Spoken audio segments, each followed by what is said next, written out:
Takže nedávno jsem začal dělat takovou divnou věc a to, že jsem ve volném čase začal psát fanfikce a nevím proč a jsou to dost špatné fanfikce, tak jsem si řekl, že se o nějakou z nich podělím s YouTubem a rozhodl jsem se vzhledem k tomu, že se nám vrátila formule po letní pauze, tak dáme fanfikci o Charlesi Leclercovi, protože slova do formule přibylo asi 50% fucking ženských diváků kvůli Leclercovi, takže já nevím, že to je dobrý výběr. Ale fanfikce je o 2 kamarádkách, které jsou na dovolené v Monaku. Jeden závodní víkend, zrovna když se v Monaku jede velká cena, tak potkají Charlese a Charles se okamžitě do jedné z nich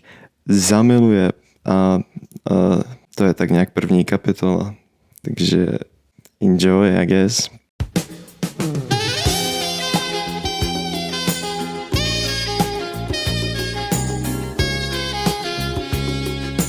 Bylo čtvrteční odpoledne a já stejně jako snad každé odpoledne tohoto odpočinkového týdne ležela po boku s mojí kamarádkou Jennou na rozhavené monacké pláži. Naše dovolená v snad té nejmovitější části Evropy se pomalu chýlila ke konci. V neděli jsme odlétali a přestože tento týden naplněný nočním životem v podobě kasín a gatsbyovských kalb jsem si náramně užila, stále ve mně převládal pocit, že tomu něco chybělo. Zatímco jsem oblitá potem nad tímto tématem tak usilovně přemýšlela, z mého tranzu mě vytrhlo Jenino vyzvánění. Volá mi táta, řekla. Telefonát od jejího otce byl jeden z těch, které za žádnou cenou nemohla zmeškat. To právě on byl ten důvod, proč naše líné zadky mohly přespávat 7 dní v kuse v 5hvězdičkovém hotelu. Její hlavní sponzor a její největší fanoušek. O jejich konverzaci jsem zrovna největší zájem neměla a tak jsem si vložila do uší AirPody a ponořila se do zvuků popových trháků letošního léta. Asi po 5 minutách telefonát skončil a žena mi s úsměvem rozvaleným přes celé její do červena opálené líce zaklepala na rameno. Vytáhla jsem si športy. Nevím, jestli jsi slyšela, ale tenhle víkend se v Monaku jede velká cena formulí a můj taťka nám právě sehnal 2 VIP lístky na celý víkend. Osobně jsem nebyla nějaký obrovský fanoušek sportu, ale věděla jsem, že Jenna je do formule blázen a co bych to byla za kámošku, kdybych tomu jejímu natěšenému obličeji řekla ne. V pátek ráno jsme se vyrazili podívat na trénink a to především proto, že lístky, které Jenny otec zařídil, nám měly garantovat osobní setkání se všemi jezdci, co se závodu účastnili. Jenna nemohla být radostí víc bez sebe. Asi na 2 hodiny se zamknula do koupelny, přitom jednu z nich strávila pouhým přezkoušením všech outfitů, aby náležitě rozhodla, v kterém jí to sluší nejvíce.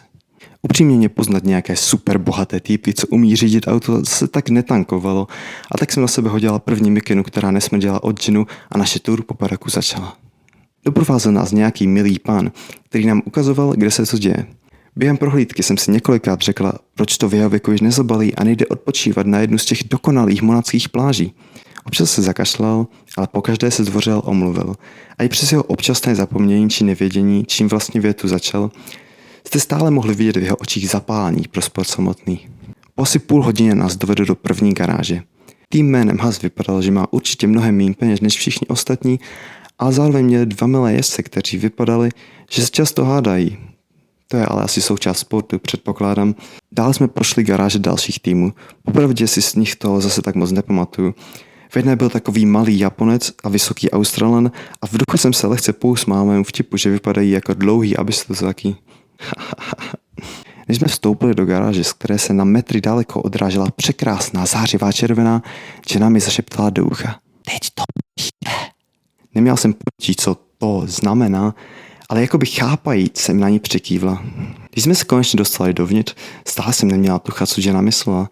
Garáž vypadala poněkud stejně jako všechny ostatní, i když musím uznat, že mechanici vypadali o něco víc zmateně, skoro jakoby nevěděli, co vlastně dělají. Pak se to ale stalo. Během pár sekund do garáže zabočilo blízkající se rubinové auto a z něj vylezl řidič s kombinézou označenou číslem 16. Ženě se roztřásly nohy. Číslo 16 nějakou chvíli vedlo konverzaci s jedním z mechaniků a ten po chvíli ukázal na naši malou skupinku VIP hostů stojících za látkovou zábranou. Řidič se na nás otočil a pomalu si sundal přilbu. Má brada spadla. Protáhnul si své uhlové kudrnaté vlasy a pomalým krokem se k nám přibližoval. Ahoj všichni, já jsem Charles, pronesl anglicky s roztomilým francouzským přízvukem. Poté se rozmluvil o nějakých vlastnostech jeho auta a všech chybách, co v minulém kole udělal. Ovšem já se nemohl soustředit na nic z toho. Jako zhypnotizovaná se mu zírala do očí, představující, jak uspokojující by bylo kousnout jí během polibku dortu jako nenasytný upír.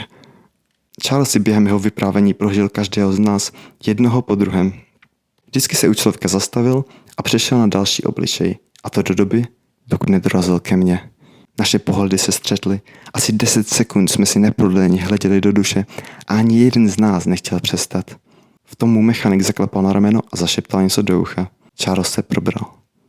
No, každopádně, už musím jít. Rád jsem vás poznal, lidi, a užijte si závod.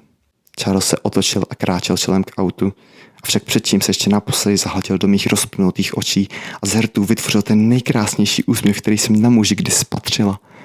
Po prohlídce jsme si s ženou společně zapálili cigaretu nedaleko našeho hotelu a já nechal ženu básnit o tom, jak úžasná zkušenost to byla. Po chvilce se obrátila na mě. A co ty? Jak jsi to vlastně užila? Předtím, než jsem vůbec stihla odpovědět, nahradila svoji otázkou jinou. Hele, zdálo se mi to, nebo na tebe Charles nějak dlouho čuměl? Tím se mi potvrdilo, že to nebylo pouze v mojí hlavě. Nechtěla jsem se ale nějak povyšovat a navíc, jaká je šance, že by muž jako Charles někdy chtěl někoho jako já? To byl ten v červeném? Nevím, nějak jsem si ho nevšimla, řekla jsem nevinně. Chvilku jsme tam ještě společně postávali, když v tom se stala asi ta nejméně pravděpodobná věc, která se kdy stát mohla. Za rohem se z ničeho nic začaly ozývat zvuky kufrových koleček trousích se o asfaltovou silnici. Spolu s ženou jsme se za zvukem instinktivně otočili.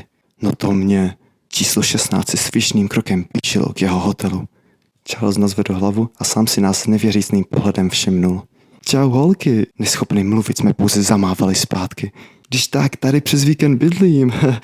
Mohli bychom tam někdy zajít na kávu. Většinou chodím kolem 7. Ukázal na nedalekou roztomile vypadající kavárnu.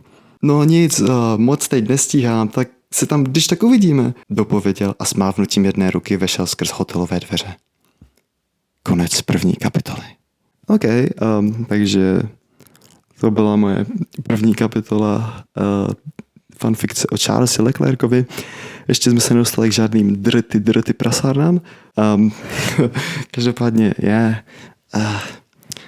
pokud to je moc špatné, tak ubližte mým citům v komentářích a to je všechno. Bye.